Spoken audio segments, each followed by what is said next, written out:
Mon mari a fait glisser les papiers du divorce sur la table de la salle à manger. Avec un sourire aux lèvres. Il n'avait aucune idée que j'avais mis 500 millions d'euros hors de sa portée 7 jours plus tôt. Je l'ai entendu à minuit 12. Une voix basse, contrôlée, ce registre spécifique qu'il utilisait lors des conférences téléphoniques lorsqu'il gérait quelqu'un, ne lui parlait pas, mais le manipulait, derrière la porte fermée de son bureau au bout de notre couloir. Je m'étais levé pour chercher de l'eau, pieds nus sur le parquet de chêne, à 3 pas de la porte de la chambre quand sa voix m'a arrêté. Elle ne soupçonne toujours rien, a dit Nicolas. J'ai arrêté de respirer, restant totalement immobile dans le couloir sombre, le sol froid sous mes pieds, le cœur battant jusque dans ma gorge. C'est presque fini, a-t-il ajouté. Une pause, l'autre voix trop basse pour être distinguée à travers la porte. Puis Nicolas a repris, elle me fait toujours confiance pour la gestion de tout l'ensemble. Je suis resté là. Pendant 4 secondes encore. Puis je suis retourné dans la chambre, d'un pas calme et régulier, je me suis glissé dans le lit, j'ai remonté la couette jusqu'à mon épaule et je suis resté les yeux ouverts dans le noir. Il est sorti du bureau 11 minutes plus tard. J'ai entendu la porte se fermer, c'est pas la façon prudente dont il se déplaçait dans la chambre obscure, la façon dont il bougeait toujours quand il pensait que je dormais et qu'il ne voulait pas me réveiller. Il s'est glissé sous les draps. Il a écarté une mèche de cheveux de ma joue d'une main, doucement, comme toujours. Et il a chuchoté, je n'arrivais pas à dormir. J'ai gardé une respiration lente, longue et régulière, comme une femme endormie. Et j'ai commencé à planifier. Je dois vous dire qui je suis parce que cette histoire ne fonctionne pas sans cela. Mon nom est Serena Vasseur. J'ai 44 ans. J'ai bâti le groupe Vasseur Média à partir d'une agence littéraire que j'ai lancée à 27 ans avec une liste de 9 auteurs et un bureau dans un espace de coworking près de l'Opéra. L'agence est devenue une société de production.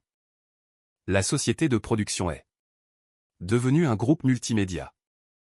Vasseur Média détient aujourd'hui les droits de 63 propriétés publiées, a produit 19 adaptations pour le streaming et le cinéma, possède un hôtel particulier rue de l'Université dans le 7e arrondissement que j'ai acheté en mon nom propre au cours de la 3e année d'existence de la société. Et génère, lors d'une bonne année, entre 40 et 60 millions d'euros de chiffre d'affaires. Je ne dis pas cela pour faire étalage de ma richesse. Je le dis parce que Nicolas Colin a épousé une femme possédant un patrimoine de 500 millions d'euros, ce qui signifie que le mot timing dans un appel téléphonique à minuit n'est pas un mot anodin. C'est un mot catastrophique. Nicolas et moi nous sommes rencontrés lorsqu'il était consultant pour un cabinet qui envisageait un partenariat de distribution avec Vasseur Média. Il avait 40 ans à l'époque. Il maîtrisait le langage des industries créatives d'une manière que la plupart des financiers ignoraient. Il savait qui étaient les écrivains. Il avait des avis sur la stratégie d'adaptation. Il m'a fait ressentir pour la première fois, après des années à être la seule personne dans la pièce comprenant à la fois les aspects créatifs et financiers de mon entreprise, que quelqu'un me rejoignait véritablement là où je me trouvais. Nous sommes sortis ensemble pendant 2 ans. J'ai été prudente, ou du moins je le pensais. J'ai fait réviser le contrat de mariage par mon avocate, Diane Parmentier, 4 fois avant de le signer. Diane était ma meilleure amie depuis notre 2e année à la faculté de droit d'Assas et était mon avocate fiscaliste depuis 12 ans. Associée dans un grand cabinet du 8e arrondissement. C'était le genre de femme qui entrait dans des salles remplies d'hommes puissants et les rendait nerveux sans même essayer. Le contrat de mariage était strict. Les biens acquis avant le mariage m'appartenaient. Point final. Tous les actifs que j'apportais au mariage, toute participation dans la société existant avant la date du mariage, toute propriété intellectuelle sous l'égide de Vasseur Média, tout était à moi. Diane n'avait pas été, en privé, très enthousiaste à propos de Nicolas. Il est charmant, m'avait-elle dit la semaine précédant le mariage. Ce n'est pas un compliment venant de toi, avais-je répondu. C'est une observation, avait-elle répliqué. Je l'ai épousé quand même, il y a 3 ans. Une petite cérémonie dans le jardin de l'hôtel particulier. 30 personnes, des pivoines partout. Pendant 2 ans et 8 mois, j'ai cru que j'avais eu raison. Et que Diane avait été trop prudente. Puis je l'ai entendue dans le couloir à minuit 12. Le lendemain matin, j'ai ouvert l'application bancaire pendant que Nicolas était encore sous la douche. Mes mains ne tremblaient pas de peur. Elles tremblaient de fureur, ce qui est une chose totalement différente. La peur est diffuse. La fureur est concentrée, spécifique et extrêmement utile si vous ne la laissez pas aller plus vite que votre cerveau. Les retraits étaient faibles. C'était l'atout. Leur stratagème. 500 € par-ci, 1000 par-là, 1700 cents, 2002 cents. Assez petit. Assez espacé pour passer pour du simple bruit dans l'historique des comptes d'une entreprise qui traite des centaines de transactions mensuelles. Mais je regardais maintenant, spécifiquement, délibérément. Des douzaines de retraits. Étalés sur 3 mois. Une ecchymose silencieuse traversant l'historique des comptes. Nicolas est entré dans la cuisine alors que je fixais encore l'écran. Il a versé du café. Il était détendu, de la manière de quelqu'un qui n'a aucune raison de ne pas l'être. Quelque chose ne va pas, a-t-il demandé. Quelque prélèvement me semble inhabituel, ai-je dit. Son sourire est resté exactement là où il était.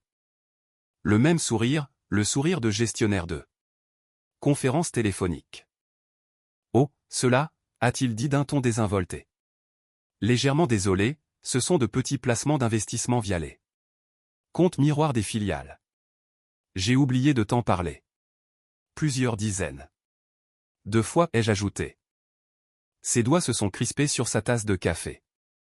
C'était infime, presque rien, mais je l'observais. Tu sais comment fonctionne le nivellement de trésorerie, a-t-il dit. Je ne voulais pas t'ennuyer avec les détails techniques. Bien sûr, ai-je répondu. Ses épaules se sont relâchées. Les miennes non. 2 nuits plus tard, il a laissé son téléphone sur la table de la cuisine.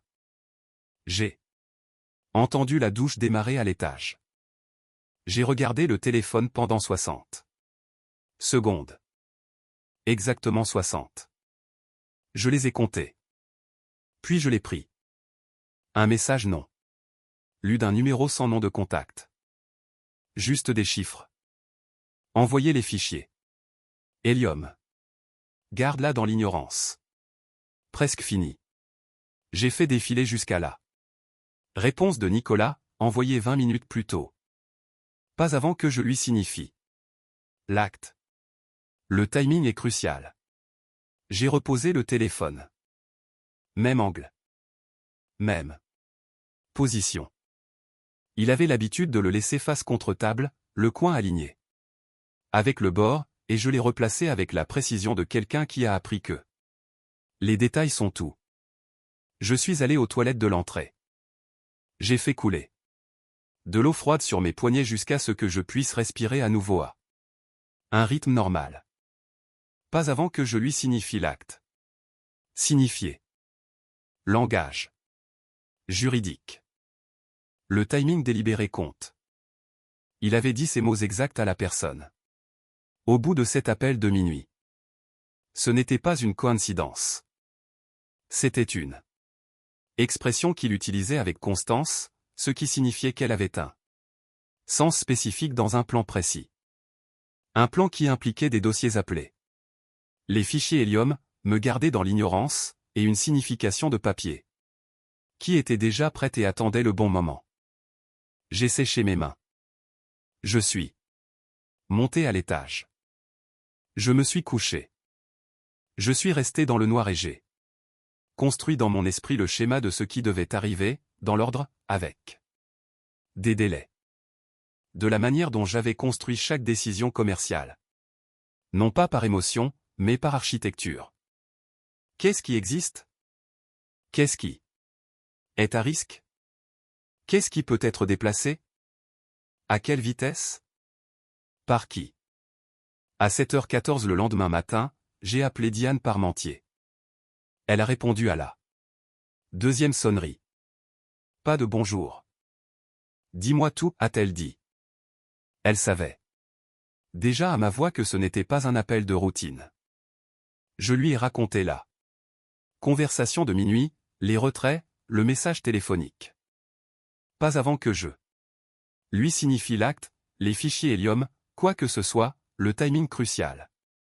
Diane est restée silencieuse pendant 3 secondes complètes.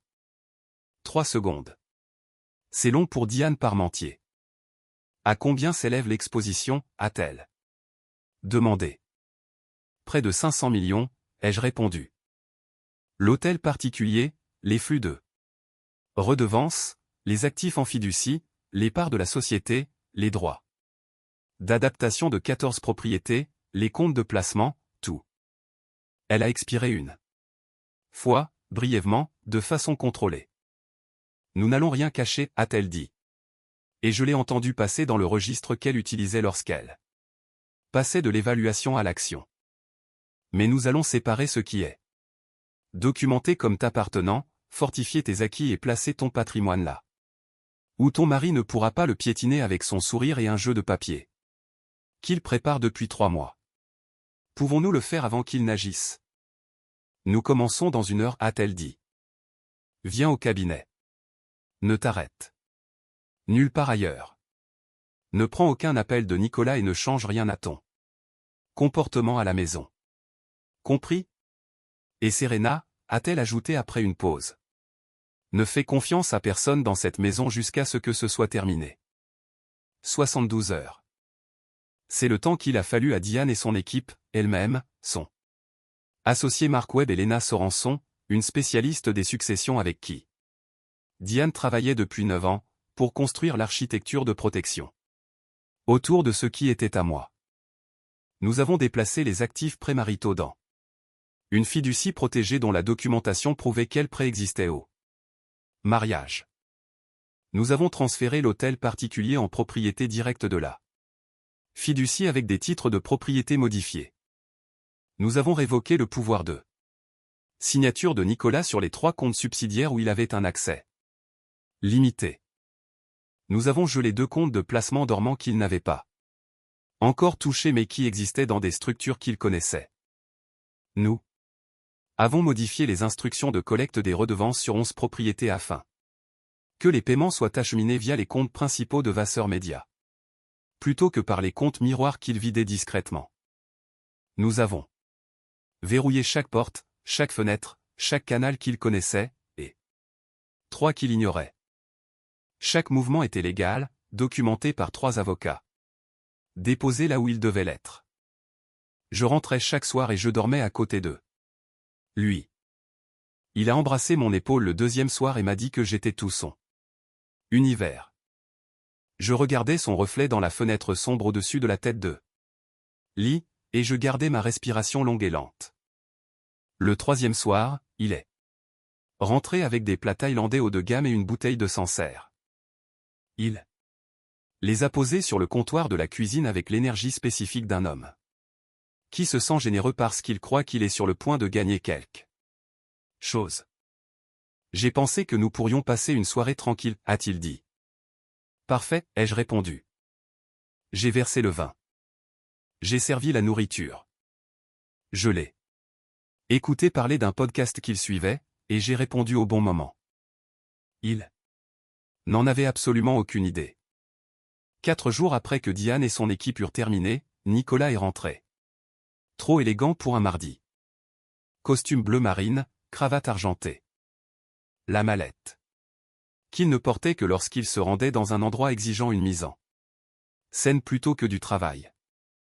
Il l'a posée à côté de la chaise de la salle à manger au lieu de la mettre dans son bureau, ce qui signifiait qu'il l'avait eue avec lui mais n'en avait pas eu besoin lors d'une réunion, ce qui signifiait que la réunion avait lieu ici. Les papiers étaient dans la mallette. Il n'a pas touché à la nourriture sur le buffet. Il s'est assis en face de moi. Nous devons parler, a-t-il dit. Sa voix avait le poids de quelque chose de répété. Pas de la tristesse exactement, mais une performance de réticence, le visage d'un homme qui préférerait ne pas faire cela mais se sent tristement obligé de le faire. Il a fait glisser le dossier sur la table. Je l'ai regardé. Une demande de divorce déjà déposée. Le nom de son avocat sur l'entête, Olivier Marchal, un plaideur que je connaissais de réputation pour sa spécialisation dans la dissolution d'actifs importants et sa capacité à rendre les structures financières complexes simples devant un tribunal. Nicolas avait engagé Olivier Marchal, ce qui signifiait qu'il l'avait engagé bien avant les plats thaïlandais, le Sancerre et le tuer tout mon univers dans le noir. Nous sommes éloignés, Serena, a-t-il dit en prononçant mon nom de l'ancienne manière, la manière douce. Je ne veux pas que cela devienne douloureux pour l'un ou l'autre. J'ai ouvert le dossier, je l'ai lu, tout, chaque page, je l'ai refermé et je l'ai fait glisser en retour sur la table. Avant d'aller plus loin, ai-je dit, il y a quelque chose que tu devrais savoir. Une ombre a traversé son visage, légère, immédiatement contrôlée. Quoi? J'ai déjà tout déplacé, ai-je dit. Il a cligné des yeux. Une fois, deux fois. Le clignement d'un homme dont le calcul interne vient de renvoyer une erreur. Qu'est-ce que ça veut dire? L'hôtel particulier, les flux de redevances, les parts sociales, les comptes d'investissement, les droits d'adaptation sur 14 propriétés, tout a été proprement documenté, déposé et protégé. J'ai fait une pause. Il y a une semaine.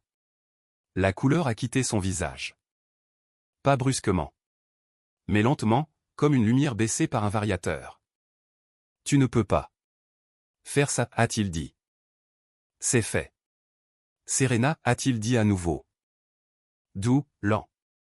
La même inflexion qu'il avait utilisée quand il avait écarté mes cheveux dans le noir en chuchotant, je n'arrivais pas à dormir. La version de mon nom qui, pendant 3 ans, m'avait donné l'impression d'être comprise. Cela résonnait maintenant comme une technique de manipulation que j'avais déjà identifiée. Tu avais raison sur une chose, ai-je dit calmement. Ses yeux se sont durcis. Le timing est crucial. La reconnaissance fut immédiate et totale.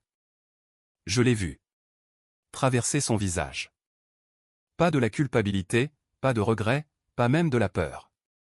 Juste une reconnaissance pure et froide. L'expression de quelqu'un qui réalise que la variable qu'il n'a pas prise en compte était la personne assise en face de lui. Tu as fouillé dans mon téléphone, a-t-il dit. J'ai protégé ma vie. Ai-je répondu. Sa mâchoire s'est contractée. Tu viens de rendre tout cela très laid. Non, ai-je dit. Tu as rendu cela laid quand tu as dit à quelqu'un au téléphone qu'elle te faisait toujours confiance pour tout. Il s'est levé si vite que sa chaise a raclé le sol. Pendant un instant, il est resté totalement immobile, debout au bout de ma table de salle à manger dans son costume d'apparat. Prêt. On se verra au tribunal, a-t-il dit. Je me suis levé aussi. Et c'est donc, ai-je répondu. Il a essayé. 3 jours plus tard, mon assistante, Priya, est entrée dans mon bureau chez Vasseur Média à 10h40. Elle tenait une page imprimée et semblait avoir trouvé quelque chose qu'elle n'aurait pas voulu trouver. Elle l'a posée sur mon bureau sans parler. Un message anonyme sur un forum de l'industrie.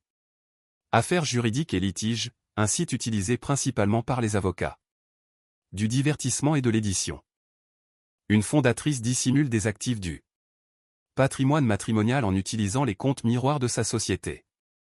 La structure de gouvernance de Vasseur Média cache-t-elle plus que des redevances? Et dans les commentaires attribués à un compte créé 6 jours plus tôt sans historique de publication, on pouvait lire « C'est Serena Vasseur Quelqu'un devrait regarder les registres de transactions de Whitman Media. Le nom dans le commentaire était erroné, mais cela n'avait pas d'importance. L'intention était claire. Nicolas ne pouvait pas atteindre l'argent par les tribunaux, du moins pas facilement ni sans bataille, et il n'était plus certain de gagner. Alors, il s'en prenait à mon nom, à la réputation de mon entreprise, à ce qui, dans mon secteur, est le véritable actif, la confiance. J'ai appelé Diane avant même que Priya ne quitte mon bureau. Je l'ai vue, a dit Diane, elle avait une alerte Google sur mon nom. Nous déposons une mise en demeure dans l'heure et ensuite nous allons découvrir qui a payé pour ça. Peux-tu remonter la piste? Les métadonnées du message ont peut-être été effacées, a-t-elle dit, mais les partages ne seront pas aussi soignés. Donne-moi jusqu'à la fin de la journée. À 18 h, Diane avait retracé la piste IP du forum à travers 3 partagés. 2 comptes secondaires et avait trouvé un enregistrement de paiement provenant d'une SARL de conseil enregistrée au nom d'une entité affiliée à Nicolas Collin. Le libellé du paiement, service de soutien au litige, date de facture 72 heures avant l'apparition du message. La SARL avait payé un individu nommé Félix Strand. Diane m'a envoyé son nom avec une note de 2 phrases, consultant en documentation. Spécialité, fabrication de calendriers d'actifs et soutien stratégique au litige. Ce n'est pas une personne qui fait un travail légitime. J'ai lu ces 2 phrases 2 fois. Puis je les rappelais. À quel point est-ce grave? Il est bon dans ce qu'il fait, a dit Diane. Il fabrique des preuves papier, de faux calendriers d'actifs, des historiques de transactions falsifiées, des signatures altérées. Il donne aux plaideurs des éléments à pointer du doigt au tribunal, des choses qui ont l'air réelles. Jusqu'à ce que quelqu'un vérifie les métadonnées. Nicolas a pris un exemplaire dédicacé de mon roman dans la bibliothèque du bureau, ai-je dit lentement. J'avais remarqué sa disparition 2 semaines plus tôt et j'avais supposé qu'il avait été égaré. Une première édition. Mon écriture est sur la page de titre. Silence du côté de Diane. C'est ce qu'il allait utiliser, a-t-elle dit. Pour faire quoi? Pour apposer ta signature sur des documents que tu n'as jamais signés, a-t-elle dit. Serena, il construisait une piste papier parallèle. Des comptes que tu ne possèdes pas, des transactions que tu n'as pas faites. Une version de ton historique financier conçue pour donner l'impression que tu as déplacé des actifs de manière frauduleuse. Je suis resté silencieux un long moment. Il allait utiliser ma propre signature contre moi au tribunal? Oui. Où en est-il? Assez loin pour que Félix Strand lui ait déjà facturé des livrables achevés, a dit Diane. La salle d'audience était faite de boiseries, d'une lumière fluorescente contrôlée et du silence particulier d'une pièce où se déroulent des choses graves et où tout le monde le sait. La juge Renée Morin présidait. 57 ans, 23 ans de banc, une réputation de patience avec les avocats et de précision avec les faits.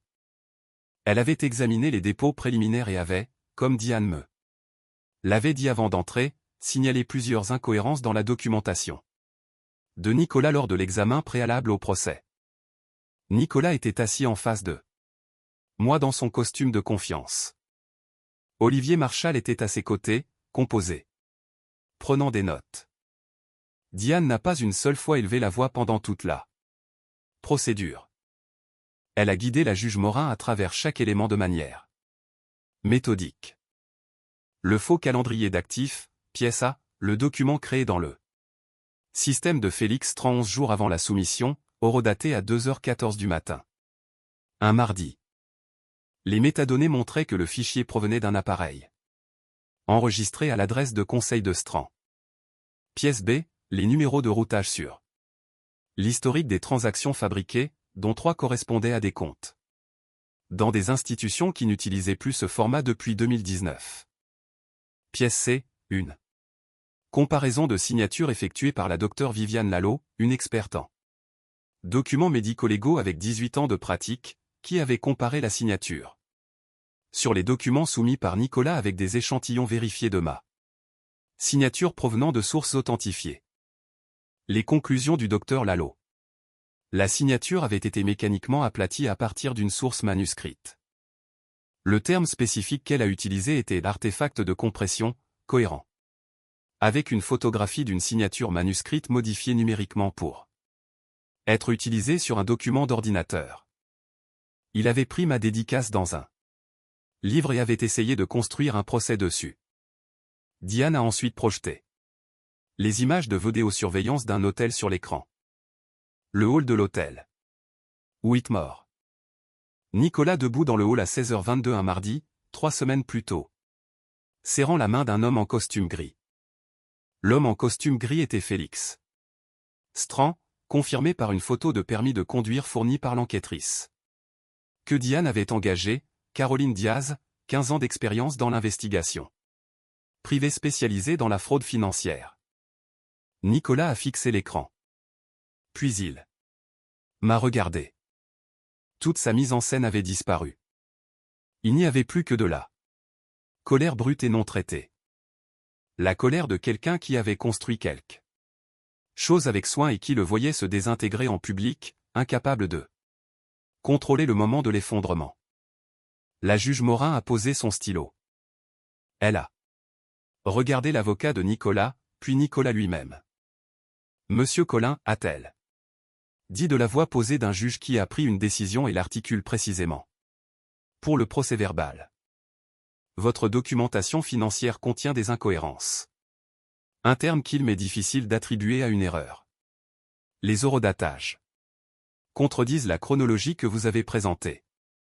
Les numéros de routage contredisent les registres institutionnels et un expert en documents a témoigné qu'une signature soumise comme authentique présente des caractéristiques de manipulation numérique.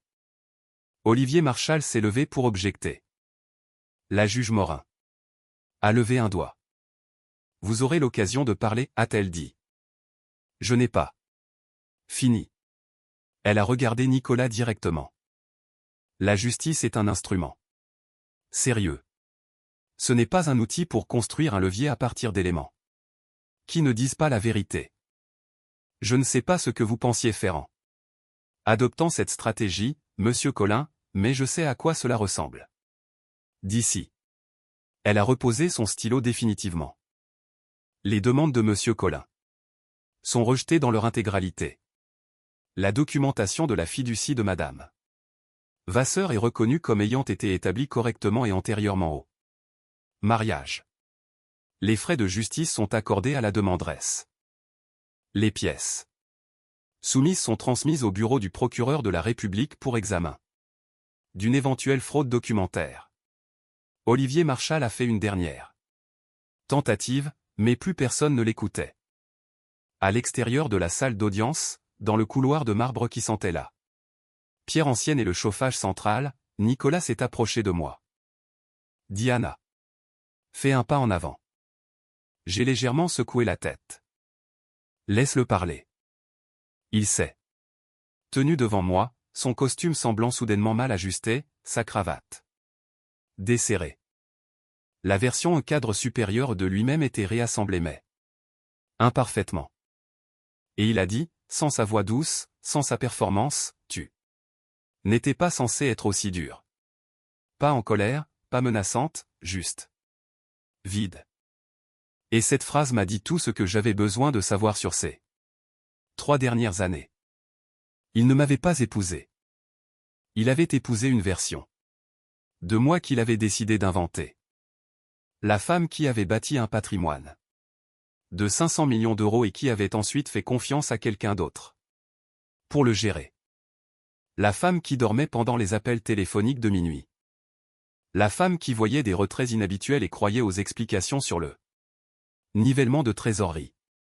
La femme qui ne vérifiait jamais rien. Il avait vécu avec cette femme pendant 3 ans et avait planifié autour d'elle très soigneusement. Il n'avait jamais une seule fois regardé qui était réellement là. Je suis parti sans répondre. Non pas parce que je n'avais rien à dire, mais Parce que tout ce qui devait être dit avait déjà été versé au dossier. L'adresse du bureau de Félix Trans est avérée être une simple boîte aux lettres. Au-dessus d'un salon de manucure. Son téléphone était déjà débranché. Son site web avait été supprimé entre 9h et midi le jour de l'audience. Mais Diane avait déjà 3 coups d'avance. Elle avait localisé Owen Park, un ancien collaborateur de Strand, qui avait travaillé sur 3 cas précédents de fabrication de calendriers d'actifs et qui, lorsque l'enquêtrice de Diane l'avait contacté, avait décidé que signer une déclaration sous serment était une issue nettement préférable à une comparution dans un tribunal pour complicité de fraude documentaire. La déclaration d'Owen Park, signée le mardi suivant, décrivait en détail la méthodologie utilisée par Strand pour la manipulation des signatures et confirmait qu'il avait personnellement aidé à la préparation des documents pour le cas Vasseur. Le bureau du procureur a ouvert une enquête formelle dans les 2 semaines. Olivier Marchal a déposé une motion pour se retirer de la défense de Nicolas Colin 3 jours après l'annonce de l'enquête. Elle a été acceptée. L'appel de Nicolas, déposé par un nouvel avocat, qu'il avait engagé à grands frais avec ce qui restait de ses liquidités, a été rejeté 4 mois plus tard dans une décision qui a pris 11 minutes à être lue. Et qui citait, entre autres, les conclusions originales de la juge Morin et la déclaration d'Owen Park. L'hôtel particulier est toujours à moi. Les redevances coulent toujours vers les bons comptes. Les droits d'adaptation sur 14 propriétés génèrent des revenus qui appartiennent à Vasseur Média et, par extension, à moi. Diane Parmentier possède une copie mise à jour de chaque document du patrimoine dans ses dossiers, stockés dans un système avec des sauvegardes redondantes, car Diane a toujours compris que le travail de protection n'est jamais vraiment terminé. Je ne suis pas, et je veux être honnête à ce sujet, totalement indemne. 3 ans. C'est long pour construire une vie avec quelqu'un qui construit autre chose en secret à l'intérieur. Il y a une forme de deuil pour cela, qui n'a rien à voir avec l'argent. Le deuil des dîners, des petits moments ordinaires et du sentiment spécifique de croire pleinement en quelqu'un. Ce deuil est réel et je ne le rejette pas. Mais voici ce que je sais du deuil, il ne vous oblige pas à être passive. J'ai pleuré et j'ai déplacé l'argent. J'ai pleuré et j'ai appelé Diane. J'ai pleuré et je me suis assise dans une salle d'audience et j'ai regardé l'architecture de papier du plan de Nicolas se faire démanteler pièce par pièce, tout en gardant mon visage parfaitement immobile et mes mains jointes sur mes genoux. Le deuil et la préparation ne sont pas opposés. Je l'ai appris dans un couloir à minuit 12, debout, pieds nus sur le parquet froid, en écoutant mon mari dire « Elle me fait toujours confiance pour tout ». Il se trompait. En fin de compte, la confiance était déjà ailleurs depuis longtemps. Il n'avait tout simplement jamais regardé d'assez près pour s'en apercevoir.